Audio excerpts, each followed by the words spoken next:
प्यारे बच्चों, मेरे वालों आप सब नूं प्यार भरी सत श्री अकाल।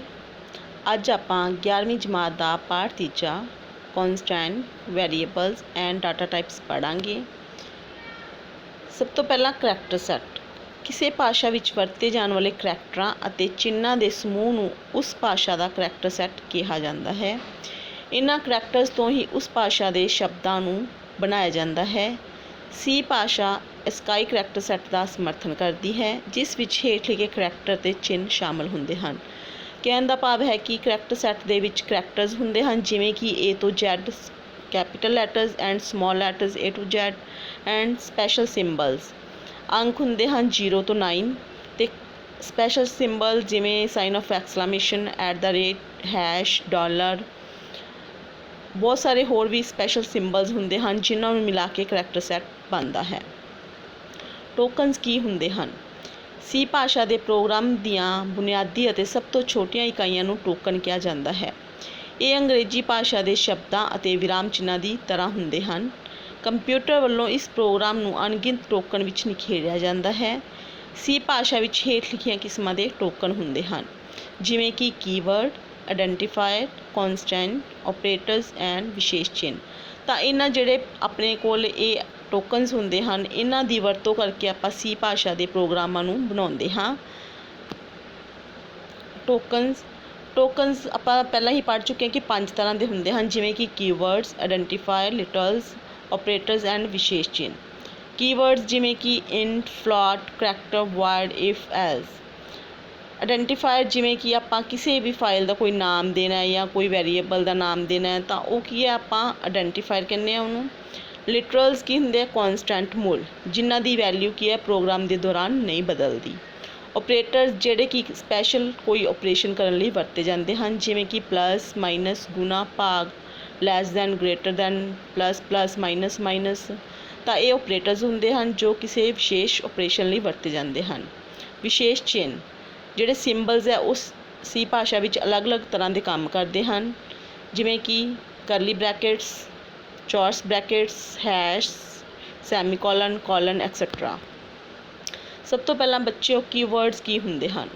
कीवर्ड्स नूं रिजर्व वर्ड भी कहा जाता है। यह शब्द सी भाषा के कंपाइलर विच पहलां तो ही परिभाषित होंदे हन। इन्हां शब्दां दा अर्थ पहलां तो ही परिभाषित किया गया हुंदा है।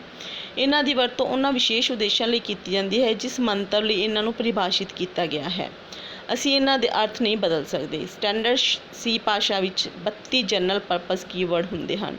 तो बेटा जिहड़े कीवर्ड है वो पहलां तो ही आइडेंटिफाई किए होंदे हैं, पहलां तो ही की है प्री आपां जिहड़े अपने पहलां तो ही परिभाषित किए गए होंदे, इन्हां दा आपां अर्थ नहीं बदल सकते। जिस काम लई इन्हां नूं बनाया गया हुंदा है आपां उसे काम लई इन्हां नूं वरत सकते हाँ। तो सी विच 32 जनरल परपज़ कीवर्ड होंदे हन, जिवें कि int, float, character, if, else, word आदि। तो आइडेंटिफायर की होंदे हन? सी प्रोग्राम विच वख-वख एलीमेंट्स नूं जो ना दिता जाता है उसनूं आइडेंटिफायर कहा जाता है। प्रोग्राम एलीमेंट एक variable, constant, function, array, structure आदि कुछ भी हो सकता है। आइडेंटिफायर अखरां ते अंकां दा समूह हुंदा है। एक आइडेंटिफायर का नाम तय करते सानूं कुछ नियम वरतने पैंदे हन। इन्हां नियमां अनुसार ही असीं अपने आइडेंटिफायर का नाम रखना जरूरी हुंदा है। आइडेंटिफायर का नाम तय करन दे नियम। यह किसी अंक तो शुरू नहीं होना चाहिए। जो भी तुसी अपने आइडेंटिफायर का नाम देना वो कदे भी नुमैरिक अंक तो शुरू नहीं करना। नंबर 2, अंडरस्कोर तो इलावा होर कोई विशेष चिन्ह नहीं वरतिया जा सकता। सिर्फ आपां नाम देने लई अंडरस्कोर की वरतों कर सकते हैं, पर होर किसी भी स्पैशल सिंबल की वरतों नहीं कर सकते। लगातार 2 अंडरस्कोर नहीं वरते जा सकते। करैक्टर की वध तो वध गिनती 31 होनी चाहिए है। आइडेंटिफायर विच खाली थां की वरतों नहीं की जा सकती, क्योंकि जे आपां आइडेंटिफायर का नाम रखते हुए विच वाइट स्पेस दे देंदे हाँ तो वह एक नाम नहीं मन्निया जा सकता, वो अलग अलग 2 नाम बन जाते हैं। कीवर्ड नूं आइडेंटिफायर के नाम वजों नहीं वरतिया जा सकता। जिहड़े भी अपने कीवर्ड्स रिजर्व वर्ड्स है उन्होंने आपां आइडेंटिफायर नहीं दे सकते। आइडेंटिफायर केस सेंसिटिव होंदे हन। लिटरल्स नूं कॉन्सटेंट मुल भी कहा जाता है। ये वो स्थिर मुल हैं जो आम तौर पर सी प्रोग्राम विच वेरीएबल विच स्टोर किए जाते हैं। ਇਹਨਾਂ ਸਥਿਰ ਮੁੱਲਾਂ ਨੂੰ ਦੋ ਸ਼੍ਰੇਣੀਆਂ ਵਿੱਚ ਸ਼੍ਰੇਣੀਬੱਧ ਕੀਤਾ ਜਾ ਸਕਦਾ ਹੈ, ਨੂਮੈਰਿਕ ਤੇ ਕਰੈਕਟਰ। ਤਾਂ ਬੇਟਾ ਜਿਹੜੇ ਕੌਨਸਟੈਂਟ ਮੁੱਲ ਹੁੰਦੇ ਆ ਉਹਨਾਂ ਦੀ ਵੈਲਿਊ ਕਦੇ ਵੀ ਪ੍ਰੋਗਰਾਮ ਦੇ ਦੌਰਾਨ ਨਹੀਂ ਬਦਲਦੀ। ਜਿਵੇਂ ਕਿ ਆਪਾਂ ਨੂੰ ਪਤਾ ਹੈ ਕਿ ਲਿਟਰਲਸ ਦੋ ਤਰ੍ਹਾਂ ਦੇ ਆ, ਨੂਮੈਰਿਕ ਤੇ ਕਰੈਕਟਰ। ਅੱਗੋਂ ਨੂਮੈਰਿਕ ਹੈ ਉਹ ਦੋ ਤਰ੍ਹਾਂ ਦੇ ਆ, ਇੰਟੀਜ਼ਰ ਤੇ ਰੀਅਲ ਲਿਟਰਲਸ। ਇੰਟੀਜ਼ਰ ਕਿਹੜੇ ਹੁੰਦੇ ਆ, ਜਿਹੜੇ ਕਿ ਵਿਦਆਊਟ ਡੈਸੀਮਲ ਪੁਆਇੰਟ ਹੁੰਦੇ ਆ, ਤੇ ਰੀਅਲ ਵਿਦ ਡੈਸੀਮਲ ਪੁਆਇੰਟ। ਔਰ ਕਰੈਕਟਰ ਇੱਕ ਹੈਗੇ ਕਰੈਕਟਰ ਲਿਟਰਲਸ ਜਿਨ੍ਹਾਂ ਦੇ ਵਿੱਚ ਸਿੰਗਲ ਕਰੈਕਟਰ ਹੁੰਦਾ ਹੈ ਤੇ ਉਹਨਾਂ ਨੂੰ ਆਪਾਂ ਸਿੰਗਲ ਕੋਮਾਸ ਦੇ ਵਿੱਚ ਹੀ ਬੰਦ ਕਰਦੇ ਹਾਂ। ਔਰ ਸਟ੍ਰਿੰਗ ਲਿਟਰਲ ਜਿਹੜਾ ਕਿ ਕਰੈਕਟਰਸ ਦਾ ਸਮੂਹ ਹੁੰਦਾ ਹੈ, ਜਿਵੇਂ ਕਿ ਹੈਲੋ ਵਰਡ ਹੈ ਤਾਂ ਆਪਾਂ ਇਹਨਾਂ ਨੂੰ ਡਬਲ ਕੋਮਾਸ ਦੇ ਵਿੱਚ ਸ਼ੋ ਕਰਦੇ ਹਾਂ। ਆਪਰੇਟਰਸ ਉਹ ਚਿੰਨ੍ਹ ਜਿਹੜੇ ਕਿਸੇ ਖਾਸ ਆਪਰੇਸ਼ਨ ਨੂੰ ਕਰਵਾਉਣ ਲਈ ਵਰਤੇ ਜਾਂਦੇ ਹਨ, ਉਹਨਾਂ ਨੂੰ ਆਪਰੇਟਰ ਕਿਹਾ ਜਾਂਦਾ ਹੈ। ਆਪਰੇਟਰ ਜਿਹੜਾ ਮੁੱਲਾਂ ਉੱਪਰ ਕੰਮ ਕਰਦੇ ਹਨ ਉਹਨਾਂ ਨੂੰ ਆਪਰੈਂਡਸ ਕਿਹਾ ਜਾਂਦਾ ਹੈ। ਆਪਰੈਂਡਾਂ ਦੀ ਗਿਣਤੀ ਅਨੁਸਾਰ ਆਪਰੇਟਰ ਤਿੰਨ ਕਿਸਮ ਦੇ ਹੁੰਦੇ ਹਨ, ਯੂਨਰੀ ਆਪਰੇਟਰਸ, ਬਾਈਨਰੀ ਤੇ ਟਰਨਰੀ। ਤਾਂ ਬੇਟਾ ਆਪਰੇਟਰਸ ਕਿਹੜੇ ਹੁੰਦੇ, ਜਿਹੜੇ ਕਿਸੇ ਖਾਸ ਕੰਮ ਨੂੰ ਕਰਨ ਲਈ ਵਰਤੇ ਜਾਂਦੇ ਆ, ਜਿਵੇਂ ਪਲੱਸ, ਮਾਈਨਸ, ਗੁਣਾ, ਭਾਗ। ਤਾਂ ਇਹ ਆਪਰੇਟਰਸ ਹੈ ਜਿਹੜੇ ਕਿ ਕਿਸੇ ਸਪੈਸ਼ਲ ਫੰਕਸ਼ਨ ਨੂੰ ਕੰਮ ਨੂੰ ਕਰਨ ਲਈ ਵਰਤੇ ਜਾਂਦੇ ਹਨ। ਤਾਂ ਜਿਹੜੇ ਇਹ ਹੈ ਆਪਾਂ ਆਪਰੈਂਡਸ ਦੇ ਉੱਪਰ ਇਹਨਾਂ ਨੂੰ ਲਾਗੂ ਕਰਦੇ ਹਾਂ, ਜਿਵੇਂ A, B ਇਹ ਹੁੰਦੇ ਆ ਆਪਰੈਂਡਸ। ਤਾਂ ਆਪਰੈਂਡਸ ਦੇ ਬੇਸ 'ਤੇ ਆਪਾਂ ਇਹਨਾਂ ਨੂੰ ਤਿੰਨ ਭਾਗਾਂ ਦੇ ਵਿੱਚ ਵੰਡਦੇ ਹਾਂ, ਯੂਨਰੀ, ਬਾਈਨਰੀ ਤੇ ਟਰਨਰੀ। ਵਿਸ਼ੇਸ਼ ਚਿੰਨ੍ਹ ਇਹਨਾਂ ਚਿੰਨ੍ਹਾਂ ਨੂੰ ਵਿਰਾਮ ਚਿੰਨ੍ਹਾਂ ਵਜੋਂ ਵੀ ਵਰਤਿਆ ਜਾਂਦਾ ਹੈ। ਪ੍ਰੋਗਰਾਮ ਵਿੱਚ ਹਰੇਕ ਚਿੰਨ੍ਹ ਦੀ ਆਪਣੀ ਵੱਖਰੀ ਵਿਸ਼ੇਸ਼ਤਾ ਹੈ। ਹਰ ਇੱਕ ਚਿੰਨ੍ਹ ਦੀ ਵਰਤੋਂ ਪ੍ਰੋਗਰਾਮ ਵਿੱਚ ਕੁਝ ਖਾਸ ਚੀਜ਼ ਦਰਸਾਉਣ ਲਈ ਕੀਤੀ ਜਾਂਦੀ ਹੈ।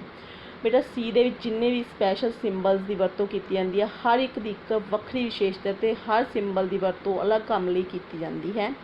ਉਦਾਹਰਨ ਦੇ ਤੌਰ 'ਤੇ ਸੈਮੀਕੋਲਨ ਚਿੰਨ੍ਹ ਦੀ ਵਰਤੋਂ ਸਟੇਟਮੈਂਟ ਨੂੰ ਖ਼ਤਮ ਕਰਨ ਲਈ ਕੀਤੀ ਜਾਂਦੀ ਹੈ। ਤਾਂ ਜਿਹੜਾ ਸੈਮੀਕੋਲਨ ਹੈ ਉਹ ਆਪਾਂ ਸੀ ਦੇ ਵਿੱਚ ਪ੍ਰੋਗਰਾਮ ਦੀ ਸਟੇਟਮੈਂਟ ਨੂੰ ਖ਼ਤਮ ਕਰਨ ਲਈ ਵਰਤਦੇ ਹਾਂ।